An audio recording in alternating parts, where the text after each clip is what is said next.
So I don't care if you've been in XRP for ages or you're brand new to XRP and you just want to know more. This video is going to help because I'm going to drop a bombshell here. Everything in this video is actually all you need to know. Don't be convinced that there is more you need to know, like there'll be other creators that are shoving news down your throat and saying, this is what you need to know next if you want to advance or whatever. No, everything you need to know is in this video. So I'm going to do this off the top of my head as well. I've got a few notes here just about like some things I definitely want to talk about. But if you enjoy this video, please hit the subscribe button. We're on our way to 100,000 subscribers. We hit 11 million views the other day. Like, what is that? That's crazy. But anyway, I hope that you resonate. If you like this video and you go on to like this video, it was useful, share it with other people that you want to tell about XRP, because XRP is going to change the world. And obviously, as it changes the world, the price is going to go up. So put two and two together there. Okay, so I want to explain the XRP technology in a very, very simple way. In a way that you need not more. Why am I speaking old English now? So we're going to break down the underlying technology that XRP has and how it harnesses that power and what it does and how it does it.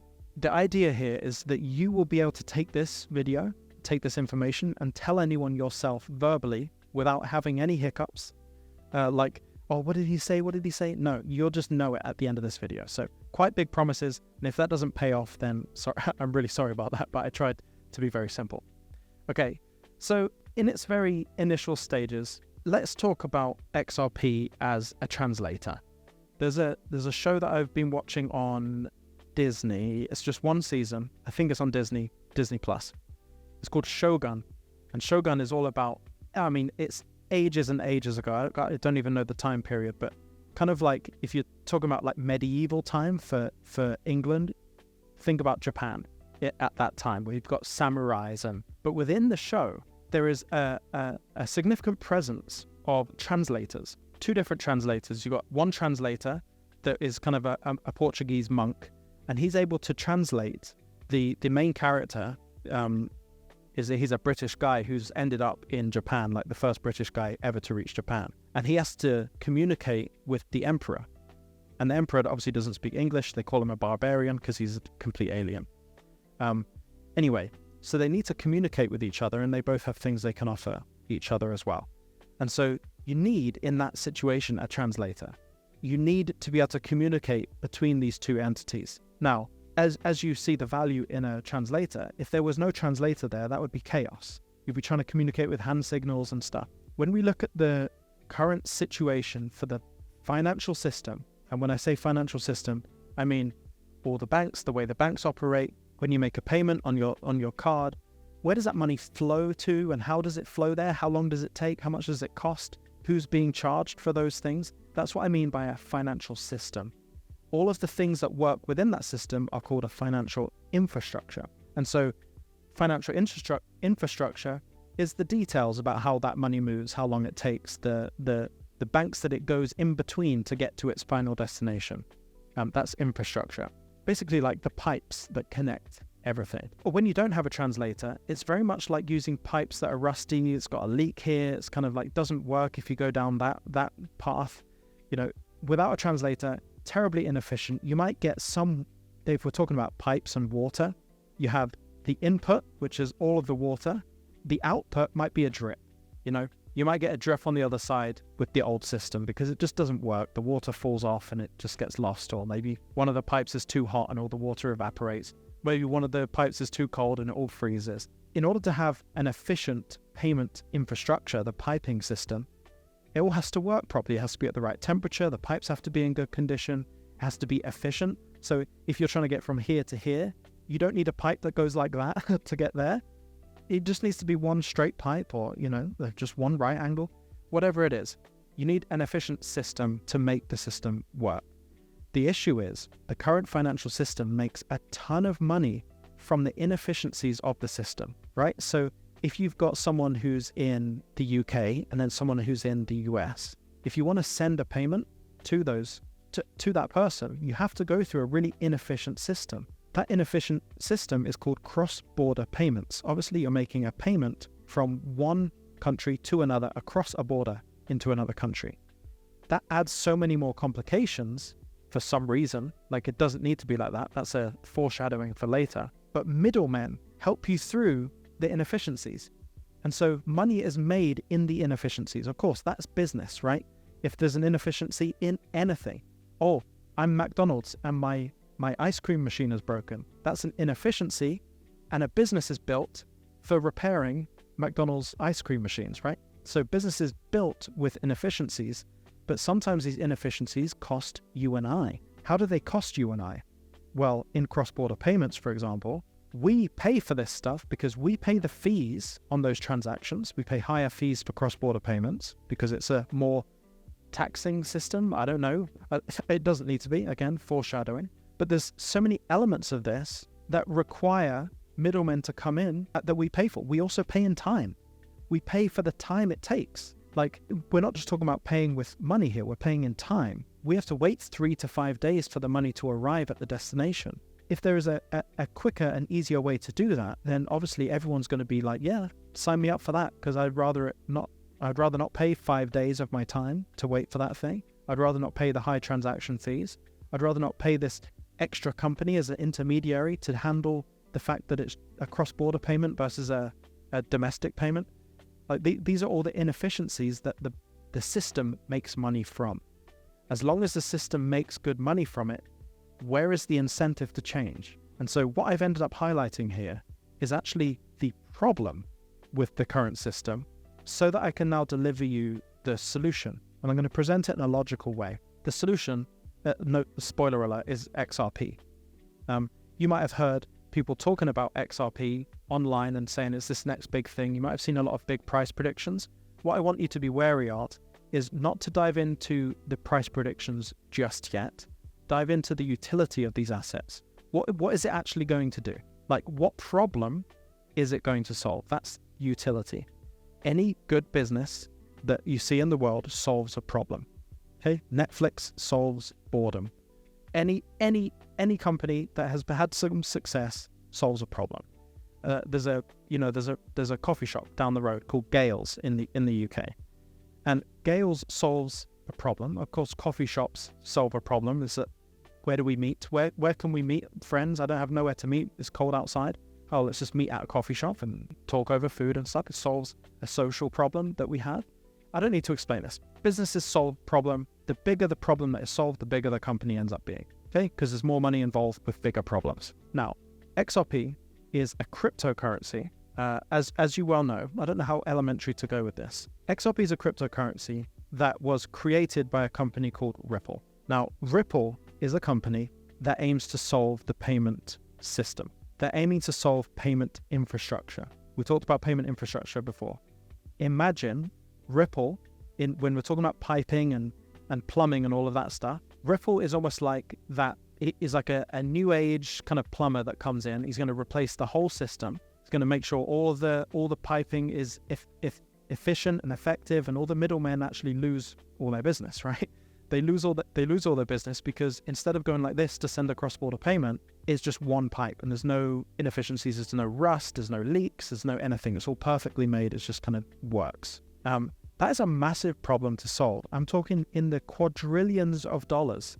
Quadrillions. So it goes millions, billions, trillions, quadrillions. In the quadrillions of dollars of a problem that this solves. And so if you're looking at any company, I think Ripple on its own as a company is compelling enough to get investment, even without the XRP token. The thing is, the secret sauce, the heart of the functioning of Ripple is XRP, because of XRP's specific abilities. Like, it's only a piece of code. I want to say that. There's no coin or token. It's a piece of code. It's an algorithm, a series of steps that a code takes to solve a problem. I'm just trying to visualize it with pipes and stuff, but basically, XRP acts as what is called as a bridge currency. A bridge currency, if you can imagine here, we've got US dollars on this side, and we want to send money to someone in the UK, and the UK operates in pound sterling, GBP, USD, okay? So we're sending from those two places. Now, typically, if you're in the US and you're a US bank, Because if you want to send money to the UK, your bank is sending your money. You're not sending the money, the bank is. And so the bank has to basically have pounds. It has to have the recipient's currency at their bank so they can send the currency of the receiver instead of sending dollars. Now that's inefficient because it means all the banks have to hold lots of other people's currencies just waiting in reserve for them to have to send it at some point. It's just sat there doing nothing.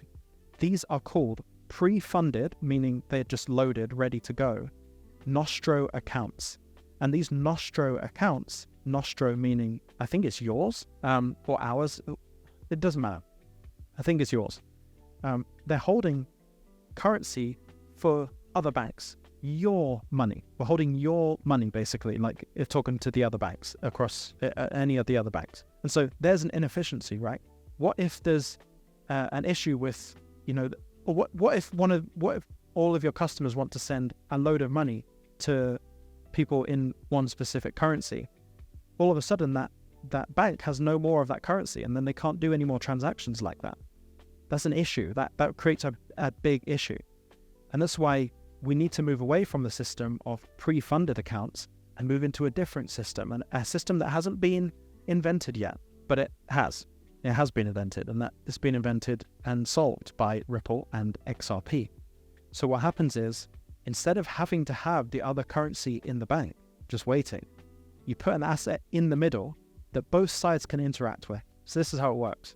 I want to send US dollars, and I only have US dollars at my bank, and I want to send money to someone in the UK using GBP, Great British Pound Sterling, or Great British Pounds. If you have XRP in the middle, this bank, the sender bank, just buys XRP with the USD. And so that amount of XRP that they've just bought equals the same amount in dollars, right? And then the receiver bank receives the XRP and converts it into their currency.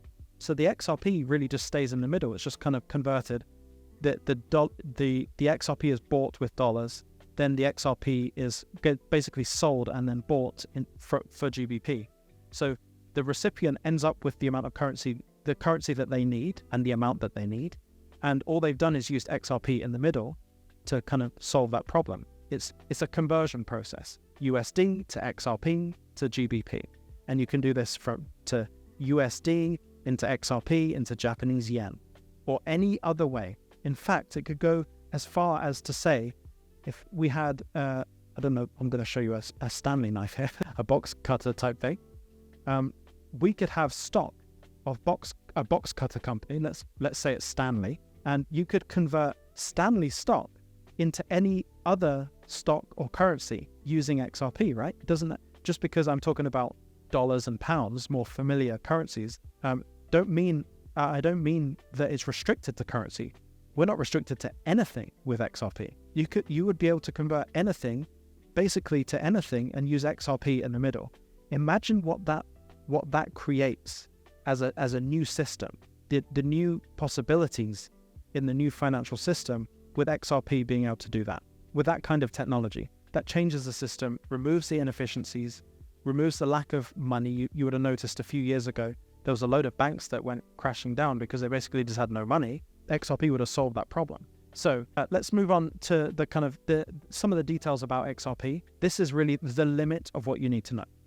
Really, we're at the limit of what you need to know right now to be able to move forward and understand XRP. Don't be fooled into thinking you need to know more and like bridge this gap of knowledge that you've been told that you have a void in, that you don't need any more than this.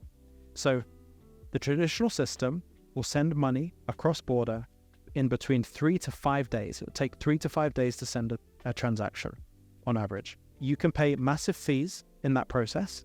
And like I said, it's extremely slow, but there's also massive drop-off and failure rate of these transactions. So sometimes transactions will start and not go through, like money gone.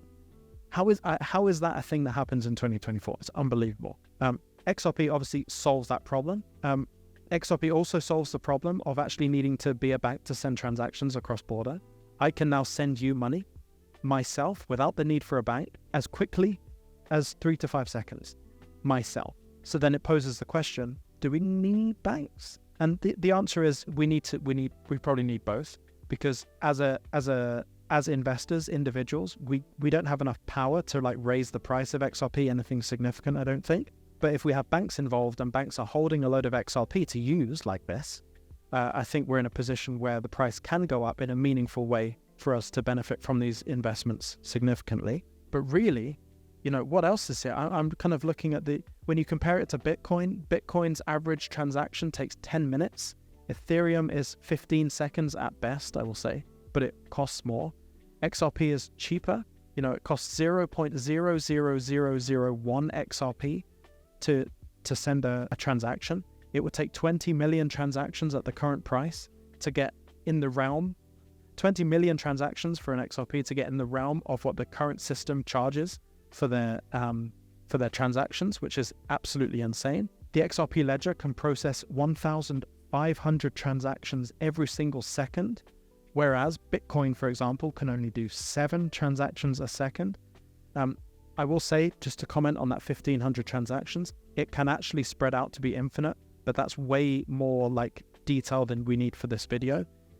So we're actually not even limited to 1,500 at this point. And I think, just to tie that all together, we've got a massive problem with a very simple and elegant solution that even the biggest cryptocurrencies in the world that you already know about, Bitcoin, Ethereum, all these other cryptos, they don't solve a very specific problem like this at this scale. And so when you look at XRP as a means to invest and speculate in something, it seems like if you're gonna hedge bets somewhere, it would be on the bigger problems. Bigger problems are actually being solved where a token or a cryptocurrency is actually fundamental to the solution. Because if Ripple could solve this problem on their own without XRP, it looks a bit iffy for XRP. But XRP is the heart of the function of the solution. So I know that's kind of built up in complexity, but I want to stress that is the limit of what you need to know for XRP. If you just know this much, and you know that there's 300 banks around the world and financial institutions that Ripple have already integrated with and are talking about or talking with and testing with, and these are massive partnerships that are inevitably going to lead to one place, and that is XRP solving that problem at scale and the price of XRP going up. That's where that's going to end. So I guess I'm gonna leave that there. But before you go, if you did enjoy this video, like I said, please click like and subscribe, but also share it with people who you might want to teach XRP about a little bit more. And if you've got any further questions, or I didn't clarify anything that you thought was actually fundamental, leave that in the comments. If you want extra understanding from me, like things I've learned in my journey in crypto, or you want to hear more about that, I have a newsletter that I send out 3 times a week. I know it's a bit insane, and I'm gulping a bit at the fact that I've committed to that.